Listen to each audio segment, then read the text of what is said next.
అనా ముఖ్యమంత్రిగా చంద్రబాబు గారు ప్రమాణ స్వీకారం చేసి 2 సంవత్సరాలు కాబోతుంది.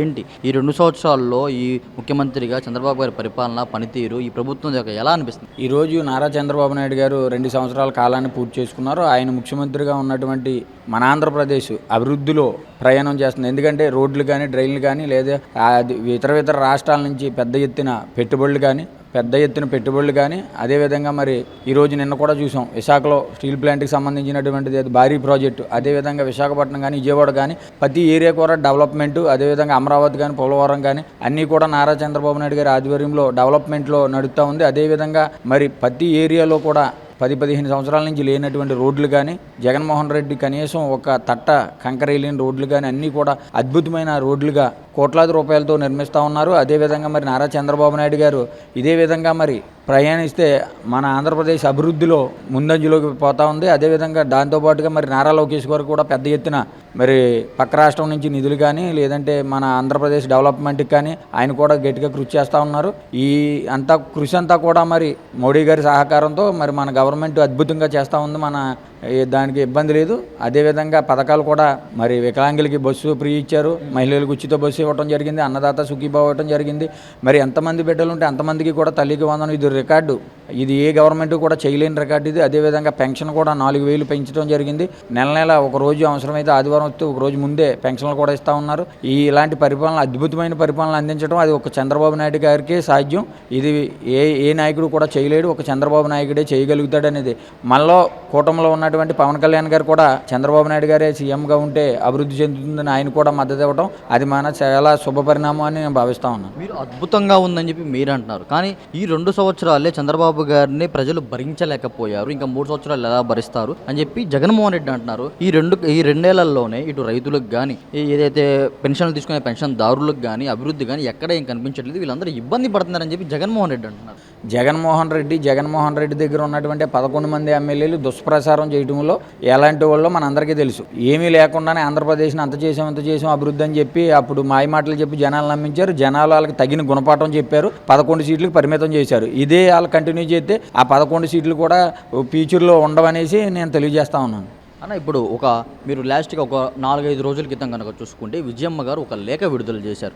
2009 వరకు ఉన్న ఆస్తులన్నీ కూడా ఉమ్మడి ఆస్తులు. అప్పుడు రాజశేఖర రెడ్డి గారు వాళ్ళ నలుగురు మనవాళ్లకు సమానంగా పంచాలని చెప్పి, కానీ జగన్మోహన్ రెడ్డి గారు మేనకోడలకు మేనల్లుడికి సమానంగా పంచలేదు, మొత్తం వాళ్ళ కూతుళ్ళకే రాసుకున్నారు, అన్యాయం చేశారు, మేనల్లుడికి అన్యాయం చేశారని చెప్పి విజయమ్మ గారు లేఖ విడుదల చేశారు. ఏంటి దాని మీద మీ అభిప్రాయం ఏంటి? మనం చూస్తూ ఉన్నాం, గత ఎలక్షన్లో కూడా జగన్మోహన్ రెడ్డి జైలుకి వెళ్తే షర్మిల గారు పాదయాత్ర చేసి, మహిళ అయినా కూడా ఆ విధంగా పాదయాత్ర చేసి జనాలను ఉత్సాహపరిచి ఆ రోజు జగన్మోహన్ రెడ్డి రావడానికి సగభాగం షర్మిల కూడా కారణమైంది. కానీ అటువంటిది పార్టీ వచ్చిన తర్వాత షర్మిలనే పక్కన పెట్టి యావత్తు మహిళలనే ఇబ్బంది పెట్టి సొంత చెల్లిని కూడా పట్టించుకోకుండా అతను మరి సొంత చెల్లిని పక్కన పెట్టి ఆస్తి భాగంలో కూడా వాళ్ళకి ఇబ్బంది పెట్టి అనేక రకాలుగా ఆ కుటుంబంలో ఉన్నటువంటి అతను ఒక ముఖ్యమంత్రిగా ఉండి సొంత చెల్లికి న్యాయం చేయలేనప్పుడు, చెల్లికి తల్లికి న్యాయం చేయలేనప్పుడు ఆంధ్రప్రదేశ్లో మహిళలకి ఎక్కడ న్యాయం చేస్తాడనేసి మేము తెలియజేస్తా ఉన్నాం. అన్న, నిన్న ఏదైతే అనంతపురంలో ఆర్డిటి సేవలు గత ప్రభుత్వంలో నిలిచిపోయా, ఈ ప్రభుత్వ రంగాన్ని రెన్యువల్ చేశారని చెప్పి ఈ ప్రభుత్వం చెప్పుకుంటుంది. కానీ వైసీపీ వాళ్ళేమో గతంలో ఆర్డిటి సేవల తరపున ఏ ఉద్యమం కూడా టీడీపీ వాళ్ళు చేయలేదు, ఇప్పుడు క్రెడిట్ చోరీ చేసేస్తున్నారని చెప్పి వైసీపీ వాళ్ళు అంటున్నారు. ఇప్పుడు వైసీపీ వాళ్ళకి ఖాళీగా ఉండి పదవులు పోయి ఇంట్లో కూర్చుని వాళ్ళు ఏం చేయాలో తెలియని పరిస్థితి, అధినేత బయటకు రాడు. అలాగని ఏ సమస్యల మీద వాళ్ళు ధర్నాలు కార్యక్రమాలు చేద్దామన్నా సమస్యలు ఏమీ లేవు. అన్నీ కూడా ఆంధ్రప్రదేశ్లో సక్రమంగా నడుస్తున్నాయి. వాళ్ళకి ఏమీ దొరక ఏదో దుష్ప్రచారం చేయాలి, ఆ దుష్ప్రచారాన్ని వాళ్ళు వాడుకుని ఏదో రేపు పొద్దుట మళ్ళీ మనం లబ్ధి పొందాలని చూస్తాం. అది జరగని పని. నారా చంద్రబాబు నాయుడు ఉండగా వాళ్ళకి అవకాశం మాట్లాడటం కూడా అవకాశం ఇవ్వరు. అది వాళ్ళు దానికోసం ఎదురు చూస్తూ ఉన్నారు, రకరకాల నిందలు వేస్తూ ఉన్నారు. అవి ఏమీ జనాలు నమ్మరు. జనాలంతా కూడా కూటమి ప్రభుత్వంలో చాలా హ్యాపీగా ఉన్నారని. మరి ఈ 3 ఏళ్ళు ఓపిక పట్టండి, కళ్ళు మూసుకొని నెక్స్ట్ మన ప్రభుత్వం వస్తుంది. ఎక్కడ ఏ అధికారి మిమ్మల్ని ఏ ఇబ్బంది పెట్టినా, ఎవరు మిమ్మల్ని ఇబ్బంది పెట్టినా, సముద్రాల అవతల ఉన్న దేశం వదిలిపెట్టి వెళ్ళిపోయినా వాళ్ళందరినీ మళ్ళీ తీసుకొస్తాను, ఒక్కొక్కరికి సినిమా చూపిస్తానంటున్నారు. గతంలో కూడా మనం చూసాం వాళ్ళ అధికారంలో ఉన్నప్పుడు ఏ మాటలు జనాలు మభ్యపెట్టడానికి 175కి 170 మనమే నగ్గుతాం, మనదే 175 సీట్లు అన్నారు. మీరు చూశారు జనాలు ఏ విధంగా వాళ్ళని 11 సీట్లకు పరిమితం చేశారో, అది మనం అందరం చూసాం. ఇలాంటి కబుర్లు మనం జనాలు ఎవరో కూడా నమ్మరు. ఇప్పుడు ఆ రోజు 175కి 175 మనయే అని సంకల్పం గుద్దుకున్నటువంటి జగన్మోహన్ రెడ్డి ఈ రోజు కూడా కేడర్ని అలాగే ఉన్నటువంటి జనాలను మభ్యపెట్టడం కోసం ఏదో మాట్లాడుతున్నారు. అవన్నీ జరగని పనులన్నా ఇవన్నీ కూడా ఆల్రెడీ వాళ్ళ కేడర్కి నాయకులకి కూడా తెలుసు. వైసీపీ రావడం జరగని పని. ఇది కూటమి ప్రభుత్వం కంటిన్యూగా 15 సంవత్సరాలు ఉండాలనేదే పవన్ కళ్యాణ్ గారు, చంద్రబాబు నాయుడు గారి కళ. ఆంధ్రప్రదేశ్ని అభివృద్ధి చేయాలనే ఉద్దేశంతో ముందుకు పోతా ఉన్నాం. డిప్యూటీ సీఎం పవన్ కళ్యాణ్ గారి పనితీరు, ఆయన యొక్క పరిపాలన పట్ల మీకున్న అభిప్రాయం ఏంటి?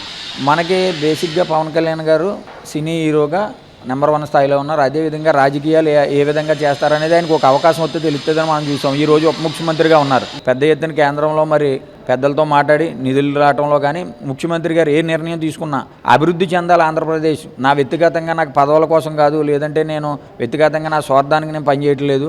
అభివృద్ధి చెందాలంటే మనం చంద్రబాబు నాయుడు గారికి సహకారం అందించాలని ప్రతి ఒక్క విషయంలో ఏ పథకం తీసుకున్నా ఏం తీసుకున్నా చంద్రబాబు నాయుడు గారికి పూర్తిగా సహకరిస్తూ ఉన్నారు.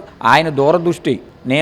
నాకు పదవులు కావాలి నేను అని కోరుకోవట్లేదు. ఆయన 15 సంవత్సరాలు చంద్రబాబు నాయుడు గారు ఉంటే అభివృద్ధి చెందుతుంది ఆయనే చెప్తున్నాడు. ఎందుకంటే 15 సంవత్సరాలు కూడా చంద్రబాబు నాయుడు గారిని మనం నిలబెట్టుకుంటే మన ఆంధ్రప్రదేశ్ డెవలప్ అవుతుందని ఆయన చెప్తున్నాడు. ఆయన పదవుల మీద వ్యామోహం ఉంటే ఆ మాట అండవు. కాబట్టి ఆయన అయితే ఉన్నటువంటి ఉప ముఖ్యమంత్రి పదవికి అద్భుతమైన న్యాయం చేస్తూ ఉన్నాడని కోరు.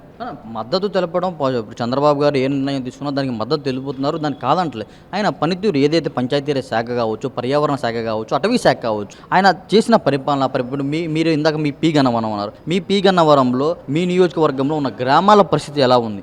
మీకు జగన్మోహన్ రెడ్డి ఉండగా పంచాయతీల్లో కనీసం బీసింగ్ వేయటకు కూడా రూపాయి లేకుండా సర్పంచులు అనేక రకాలుగా ఇబ్బంది పెట్టి ఏడిపించినటువంటి పరిస్థితి. ఎప్పుడైతే కూటమి ప్రభుత్వం వచ్చిందో దాని శాఖకి మరి పవన్ కళ్యాణ్ గారు ఉప ముఖ్యమంత్రిగా మరి పంచాయతీరాజ్ శాఖ ఉన్నారో పంచాయతీలన్నీ కూడా అద్భుతంగా పంచాయతీ చెక్ పవర్ కానీ, లేదంటే బీసింగ్లు కానీ, లేదంటే ఈ డ్రైన్స్ కానీ, రోడ్స్ కానీ అద్భుతమైన రోడ్లు, అద్భుతమైన మా పి గన్నవరం నియోజకవర్గం చూసుకుంటే పవన్ కళ్యాణ్ గారు మరి ఎమ్మెల్యే గారు గిడ్డి సత్యనారాయణ గారు కూడా అద్భుతమైన రోడ్లు, ఎప్పుడూ నిర్మించలేనటువంటి రోడ్లు నిర్మించారు. ఆ విధంగా పవన్ కళ్యాణ్ గారు అద్భుతంగా ప్రతి పంచాయతీలో ఏ ప్రాబ్లం ఉన్నా ఏ సమస్య అయినా సరే పంచాయతీల్లో క్లియర్ అవుతున్నాయి. అదేవిధంగా రోడ్లు కానీ, మరి పంచాయతీ భవనాలు కానీ, లేదంటే డ్రైన్లు కానీ అద్భుతంగా జరుగుతూ ఉన్నాయండి. ఈ వీడియో నచ్చితే లైక్ చేయండి. అలాగే మా ఛానల్ ని ఫస్ట్ టైం కనుక చూస్తున్నట్టయితే ఇప్పుడే సబ్స్క్రైబ్ చేసుకుని పక్కనే ఉన్న గంట సింబల్ ని యాక్టివేట్ చేసుకోండి. అప్పుడే మేము పెట్టే ప్రతి వీడియో మీకు నోటిఫికేషన్ గా వస్తుంది. అలాగే ఈ వీడియో పూర్తిగా చూసినందుకు ధన్యవాదాలు.